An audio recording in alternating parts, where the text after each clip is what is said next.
Hello everyone, Wayne here from Think Management. Here on this channel we talk about all things success. And today I want to share with you a very important topic on how to give your brain a break. Now, one of the most important things is that when we really want to be successful, we have to know when to rest. We have to know when enough is enough and we've kind of been pushed to our limits. We have to reset. We have to regroup. So today I want to share with you some simple tips and techniques that you can use to hopefully regroup and come back stronger and better than ever. So without any delay, let's jump right into it. So the first tip I would recommend in how to give your brain a break is, first of all, learn how to say no to people and to doing certain things. A lot of times we really get worn out, we really get tired, we really need to take some alone time to ourselves. And one of the things that I know I've been guilty of in the past, as well as other people that I know, is that they can't say no. They always seem to be asked to do or participate in a lot of things, and in reality, it's just not the right thing to do. It ends up wearing on them even more. It ends up really causing more stress and more problems with either relationships or at their job or different things that they're trying to do in the future. Next, I would say one of the most important things in giving your brain a break is to learn to take just a small 10 to 15 minute reset throughout the day. Now, this is much easier said than done. A lot of times, it's really healthy for us to take a short, what we would say a cat nap, a 10 to 15 minutes to really try to just step back, regroup, and refocus. It allows our brain to kind of reset itself. But some of us aren't really able to take those cat naps during the day. We know it. Just life happens. We're busy. You might have young children and you really might not have that opportunity to just go for 10 to 15 minutes. Trust me, I get it.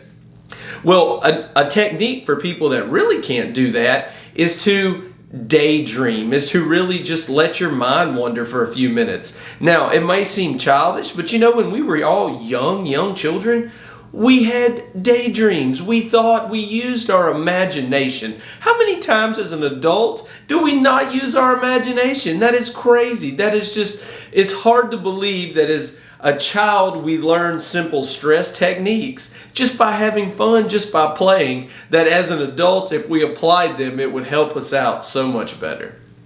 Next, a major technique is really taking the time to laugh. How many times do we go through the day and we don't laugh? I try to at least laugh at myself at least 4 or 5 times a day. Whether it's a thought that I had that really didn't work out so well, or if it was something that I thought was really a good idea and it turned out not so good. We've all been there, trust me, I know it. Yeah, we've got to laugh at ourselves. One of the things really at being successful and being a leader for others is we have to understand that when we mess up, sometimes the easiest thing to do is just laugh. Another technique that I'll say that's very important in giving your brain a break is how many of us chew gum all day or really just have this look and we're real tense and we're just kind of look like we're mad at the world. I'll tell you, sometimes I've been driving down the road and I know people have bad days and I get that, but you're driving down the road, you're sitting there, you're driving, you're hanging out, and you look to the side and somebody's just, and you're like, wow, smile. Do you have any teeth? Just give me something other than the just. Trust me, we've all seen that. Now, I know sometimes people have bad days and you get mad, and rightfully so, but I really see that more often now than I ever have. I was just driving around town a few minutes ago and it was there, and I'm like, people, slow down. Stop and smell the roses. One technique that I've used when I would really get stressed out, and this does work well for me, is I would go into the bathroom and take a warm washcloth or really just take warm water and just throw it on my face just for a couple of seconds and just kind of regroup. And the whole point is to relax your face muscles. It's really to just take a deep breath, realize that it's just a small reset. Now, I know some of us might work in offices and that might be tough, but when you're going, into the bathroom and you wash your hands with warm or hot water and you just rub your face a little bit, sometimes that's the easiest thing to do. Now, I know for females out there, you don't really want to mess your makeup and things like that, and I get it. One of the simple things to do really is actually just put your hands and your wrists under warm water as well. That is very, very powerful, and a very, very powerful stress relieving technique that many, many books and materials do teach even today. Okay, the next group of techniques here are really kind of looking forward techniques. One, it's to really have a plan for your future, such as if you're really thinking about taking a vacation and it's really a kind of a couple months out, maybe it's a good time to start looking and planning on that vacation and just kind of work it in small increments, because what you'll find is that when you're planning a leisure activity, you'll tend to relax and tend to kind of focus on the excitement or the enjoyment that activity will bring.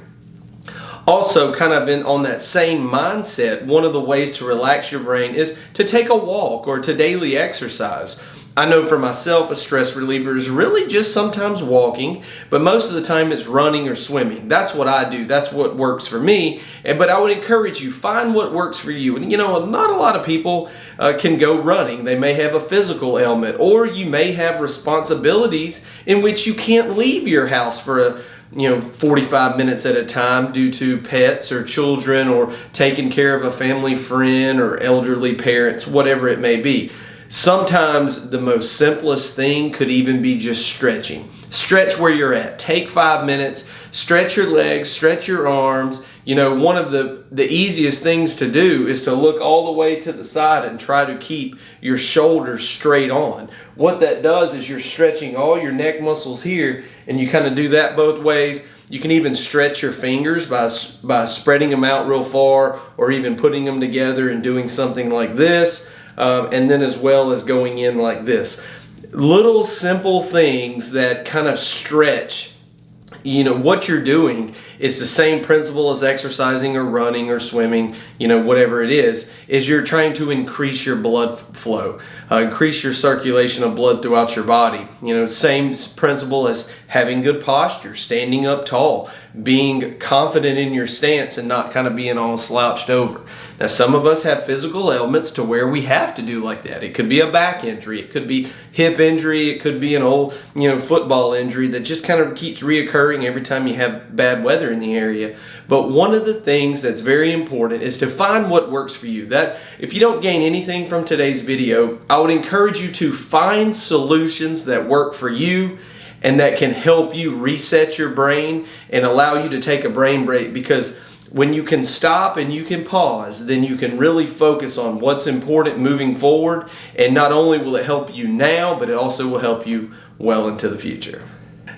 The last technique I'll share as far as being able to reset your brain is to reverse your bad thinking. Now, I know a lot of us have bad thoughts that go through our head, such as, I can't do this, or I'm not able to do this. Or maybe it's as simple as, I'll never be able to succeed in doing this. Now, we all have our physical and mental limitations. I get that, okay? However, one of the most positive things that I can tell you and offer you encouragement and inspiration is when you say in your mind, I can't, or I won't be able to, whatever it is, always add a positive action transitional verb or phrase, such as I can't yet, I can't however do this now, however in the future I will be able to. Use the power of positive thinking. Now, I would encourage you today, as you go forward through today and something comes in your mind that says I can't or I'm not able, use the power of positive transitional words and see how it works for you. I would encourage you, leave any feedback that you might have for this video and these techniques down in the comment section below. I would be curious to see what works for you. Now, maybe you have other ways that I haven't mentioned and other strategies, tips, and techniques that you could offer someone in the audience or even myself that could help us along the way. So be sure to leave your comment. Well, I hope every one of you has found some value in today's video. If you have, hit that thumbs up, subscribe to my channel, and also hit that bell so you become notified in the future. Once again, this is Wayne from Think Management, and I'll see you soon. You have a great day.